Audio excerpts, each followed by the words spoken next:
বাপরে বাপ, সেদিন যা পরিস্থিতি হয়েছে, হেয়ার স্টাইল তো করে আসিনি, সত্যিকারের পাখির বাসা বানিয়েছি। এখন কমেন্ট করে তোমরা বলবে যে কোন পাখির বাসাটা আমি বানিয়েছি। যদি তোমরা কমেন্ট করতে পারো তাহলে ব্রাইট তোমাদের হাতের এই টিকলিটা কিন্তু গিফট করতে পারে। তাহলে তো প্রথম থেকেই তোমাদেরকে বলতে হয়। প্রথমে যেটা হলো, ব্রাইটকে আমরা ফার্স্টে ক্রিম্পিং করে নিলাম। হেয়ারের ভলিউম খুব বেশি না থাকলেও প্রবলেমের কোনো কিছু না, ঠিকঠাক আছে একদম। তাও ভাবলাম বুফানের জন্য একটু স্টাফিংস ইউজ করি, কারণ মুকুটটা অ্যারেঞ্জ করতে হবে, ওড়নাটা অ্যারেঞ্জ করবে, অনেকটাই প্রেশার পড়বে বুফানের উপরে। তাই সবটা ব্যাক ব্রাশের উপর ডিপেন্ড না করে একটা এক্সট্রা করে যদি একটা স্টাফিংস ইউজ করে দেন ব্যাক ব্রাশটা করা হয়, তাহলে পুরোপুরি ব্যাক ব্রাশের উপরে প্রেশারটা কম পড়ে। রিয়েল ব্রাইডের জন্য তোমরা এই ট্রিক্সটা অ্যাপ্লাই করে কাজ করবে, দেখবে তোমাদেরও কাজটা ভালো হবে। এইবার আসি মেন গল্পে।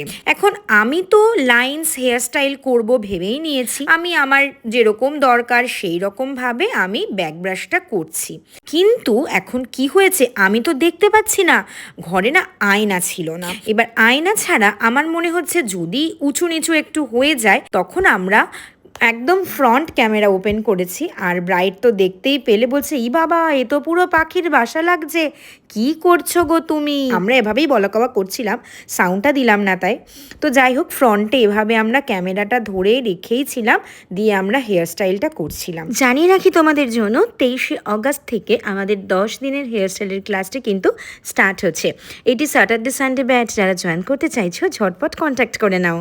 আমি বলেছিলাম গাজরা ইউজ করতে পারো তুমি, যে কোনো রোজের, বাট ওর জুঁই ফুলটা খুব পছন্দের, তাই জুঁই ফুল দিয়ে সিম্পলি এত সুন্দর করে একটা ডেকোরেশন ওর জন্য করা হয়েছে। এবার বলো তো এই পুলিংটা তোমাদের কেমন লাগছে, ঠিকঠাক করে কিন্তু বলতে হবে। কেমন লাগছে অবশ্যই কমেন্ট করে জানিও। আর হ্যাঁ, একটা কথা, কথায় কথায় তো ফোন নাম্বারটি শেয়ার করা হয়নি। 7001391380, এটা কিন্তু রেজিস্ট্রেশন নাম্বার।